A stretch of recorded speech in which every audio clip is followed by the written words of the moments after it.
2년 전 이야기입니다. 이 이야기는 일단 항구하겠다고 약속한 내용이라 구체적인 장소 등은 쓸 수 없습니다. 구체적인 부분은 거의 생략하거나 얼버무렸으니 그래도 괜찮으신 분들만 읽어주세요. 고등학교 3학년 여름방학 때 일이었습니다. 저와 친구 5명은 수험 공부로 쌓인 피로도 풀 겸 고등학교 마지막 여름방학이기도 해서 어딘가로 여행을 가자고 계획을 세웠습니다.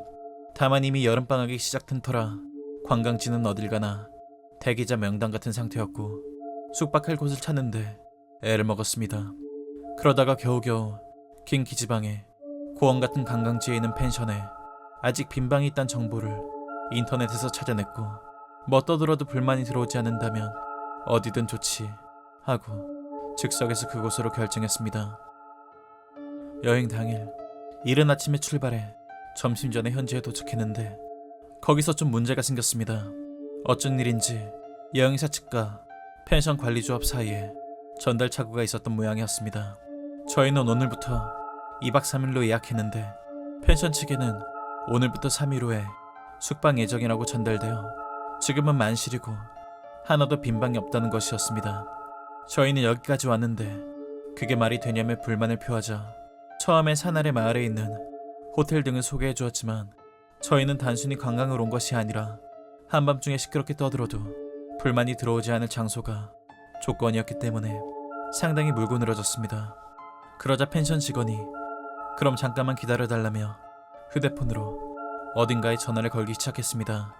전화 내용은 잘 몰랐지만 어쩐지 꽤 다투는 것 같았습니다. 그대로 15분 정도 통화하더니 이야기가 정리된 모양이었습니다. 근처에 렌탈 별장이 있는데 그곳은 어떻겠습니까? 요금은 저희 측 실수이니 펜션 요금에 30%를 할인해드리겠습니다 하고 말했습니다. 저희는 뭐 그렇다면 하고 납득했지만 그때부터 상황이 좀 심상치 않게 돌아갔습니다. 아무래도 그 렌탈 별장은 오랫동안 사용되지 않았던 모양이라 준비와 청소 시간에 조금 걸릴 거라고 했습니다. 그동안 저희에게는 교통비와 수주권 할인권을 줄 테니 거기서 시간을 보내고 저녁에 다시 와달라는 것이었습니다. 그 수족관은 펜션이 있는 곳에서 상당히 멀리 떨어져 있었습니다. 아니, 오히려 다른 현에 있는 어떤 대도시에 있는 수족관이었는데 저희가 다 보고 돌아올 무렵에는 오후 6시 가까이 되어 있었습니다. 저희는 이렇게 준비에 시간 걸리는 거 보면 얼마나 방치되어 있었던 거야? 폐가 같은 거 아니겠지? 뭔가 수상한데 등 불안감을 입 밖에내며 관리 사무실로 향했습니다. 펜션으로 돌아오니 아까는 다른 아저씨가 기다리고 있었고 준비가 다 되었으니 안내하겠다며 걸어서 15분 정도 떨어진 숲속에 있는 별장으로 안내되었습니다. 그곳은 정말 완전히 숲속이었고 주변엔 아무것도 없었습니다. 아무리 큰 소리로 떠들어도 불만이 들어올 일이 거의 없는 곳이었습니다. 그 아저씨 말로는 한동안 사용되지 않아 손이 많이 갔지만 전기, 수도, 가스 모두 제대로 들어오고 휴대폰은 안 되지만 관리 오두막으로 지통 전화도 있다. 아무 문제 없다 하며 연신 설명하기 시작했습니다. 저희는 아저씨에게서 필사적인 기색이 느껴져 상당히 불안해졌지만 이제 와서 어쩔 수 없으니 별장 안으로 들어갔습니다. 별장은 외관도 그랬지만 서양식의 상당히 낡은 구조로 지은 지 30년이나 40년쯤 되었을 법한 건물이었습니다. 내부 인테리어도 그에 걸맞게 상당히 고풍스러웠죠. 다만 사용되지 않았다는 것 치곤 꽤 깔끔했습니다. 지금 생각해보면 깔끔하다기보다는 사람이 사용한 흔적이 거의 없다고 말하는 편이 더 적절한 느낌이었지만요. 별장 내부 설명을 다 듣고 건물도 2층에 넓어서 그리 나쁘지 않네 하고 짐을 내리고 저녁 바비큐 준비를 하려는데 아저씨가 떠나면서 이상한 말을 했습니다. 여기 밤에는 곰이 나올 가능성이 있으니 심야 외출은 삼가달라는 것이었습니다. 저희는 왠지 상당히 신신당부하며 심야 외출을 하지 않겠다고 약속했습니다. 펜션 밀집 지역에서 15분밖에 떨어지지 않은 이런 장소에 다들 의아했지만 뭐 아마도 어린애들이 밤중에 돌아다니며 문제를 일으키거나 사고를 당하면 귀찮으니 겁주는 말을 해서 위협하는 것이겠거니 하고 납득했습니다. 첫날은 그렇게 지나갔고 저녁 식사를 나눈 후 한밤중 숲속을 적당히 산책하고 불꽃놀이도 하고 게임도 하면서 놀다가 새벽 2시경에 잠들었습니다. 그날은 특별히 이상한 일은 없었는데 다음날 친구 한 명이 이상한 이야기를 했습니다. 녀석은 한밤중에 오줌이 마려워 화장실에 갔는데 밖에서 북소리가 들려왔다는 겁니다. 저희는 뭘 잘못 들었겠지 하고 그냥 넘겼고 본인도 착각일 거라며 납득했지만 그날 밤 사건이 터졌습니다. 그날 저녁 삼겹살을 실컷 먹어 배도 부르고 할 일도 없어 낮에 봤던 장소에 담력 시험을 가기로 했습니다. 담력 시험 중에는 아무 일도 없었고 재미없네 하고 별장으로 돌아왔는데 입구에 20대 후반쯤 되어 보이는 남자가 서서 문고리를 찾고 있었습니다. 시간은 밤 10시경이었습니다. 이런 시간에 관리인이 올 리도 없고 빈집 털인가 하고 저희가 다가가자 그 남자 문고리를 잡은 채 이쪽을 돌아보려 하지 않았습니다. 발소리도 들리고 목소리도 들릴 텐데 도둑이나 수상한 사람 종류라면 도망칠 법도 한데 녀석은 10m 정도까지 다가가도 미동조차 하지 않았습니다. 무언가 기분 나빴지만 멤버 중 리더격인 친구와 제가 아저씨 뭐 하세요?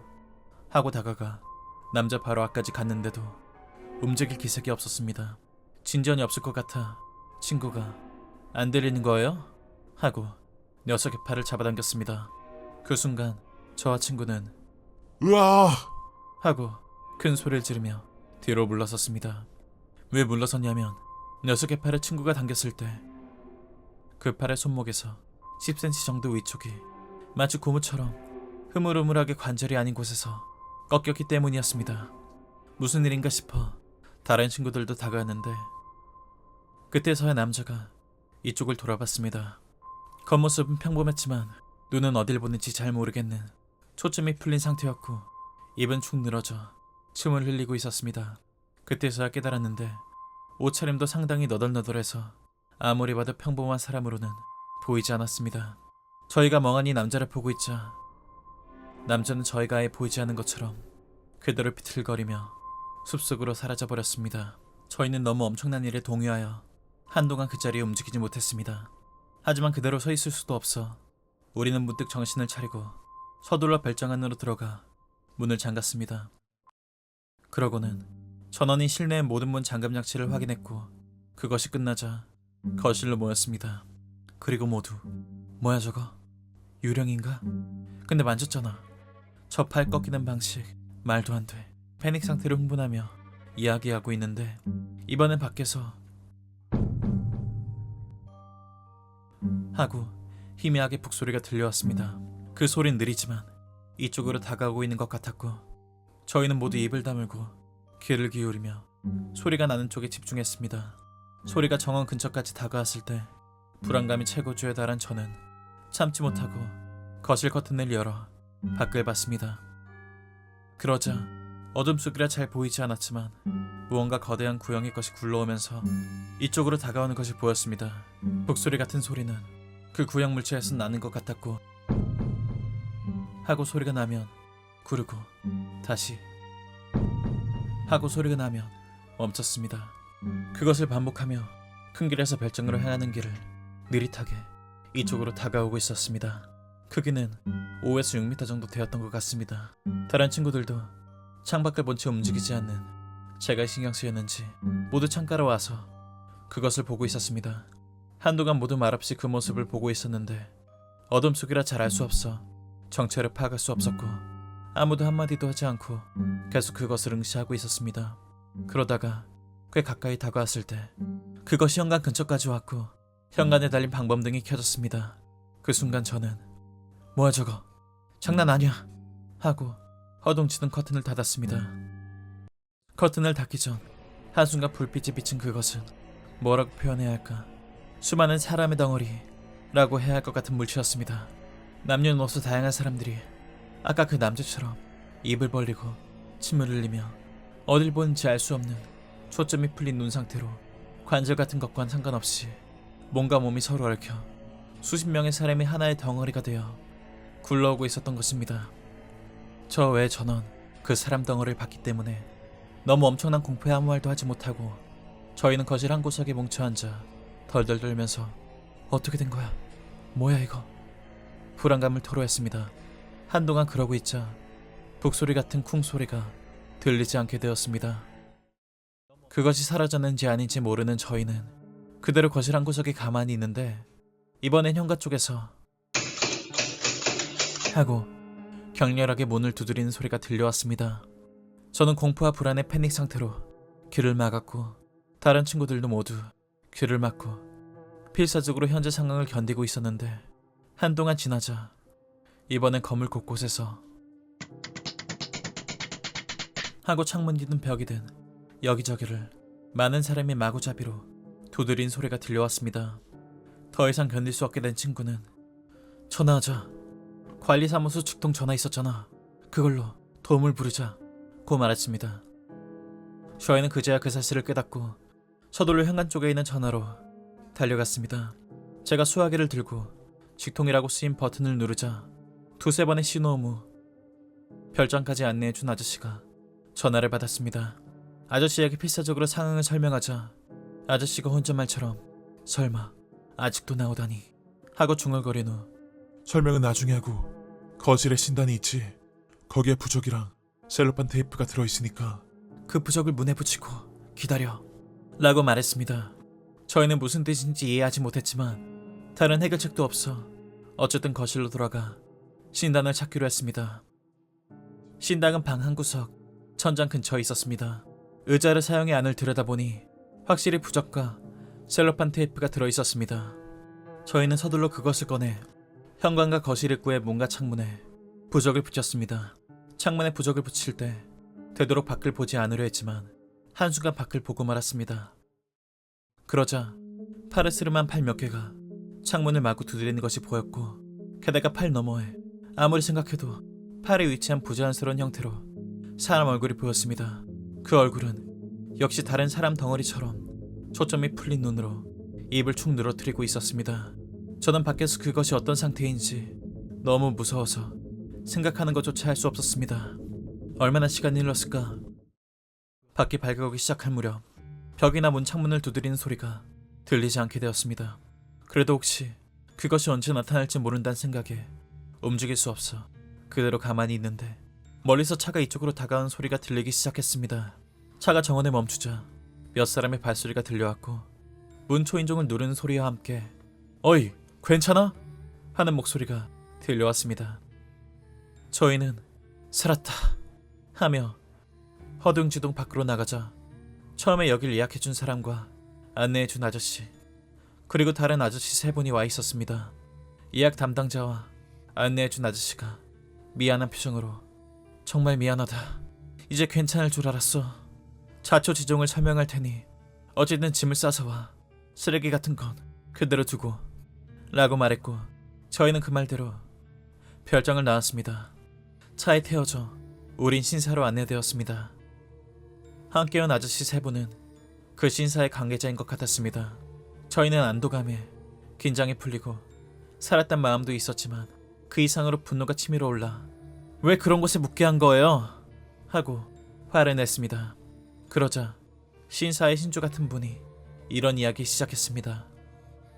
그곳은 쇼와 40년대까지는 그저 숲이었는데 관광지 개발을 한다며 40년대 말경부터 사람의 손이 닿기 시작했다고 합니다.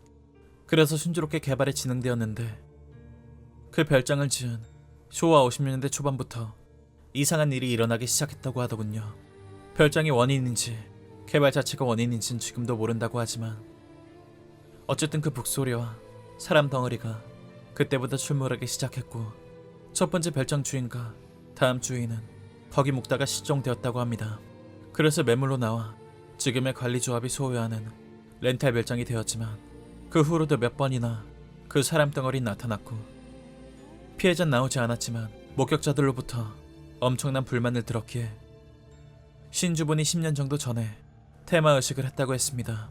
그 이후 렌탈은 하지 않았지만 청소나 정비를 온 사람들은 아무도 그것을 보지 못했기 때문에 이제 괜찮을 거라고 생각하고 저희에게 빌려주었다는 것입니다. 그 결과 어젯밤 사건이 있었던 것이겠죠. 저희는 완전히 휘말린 피해자였기에 실컷 불만을 토로하자 관리인 아저씨가 여기까지 온 교통비와 식비를 전부 부담하고 별장 대여료도 받지 않으며 다음에 여행을 할 때는 대폭 할인해 주도록 여행사에 이야기해 주겠다고 했습니다. 그러니 정말 미안하지만 이 일은 비밀로 해달라며 고개를 숙이고 부탁했습니다. 저희는 뭔가 얼렁뚱땅 넘어간 기분도 들었지만 경찰에 이런 이야기를 해봤자 어차피 믿어주지 않을 거라고 생각하여 마지못해 그 제안을 받아들이기로 했습니다. 이상입니다. 위에 쓴 것처럼 그런 사정이 있기 때문에 자세한 지명 등은 쓸 수 없습니다. 참고로 작년에 할인해준다는 이야기에 여행사에 전화했을 때 들었는데 그 별장은 철거되어 지금은 아무것도 없는 빈터가 되었다고 합니다.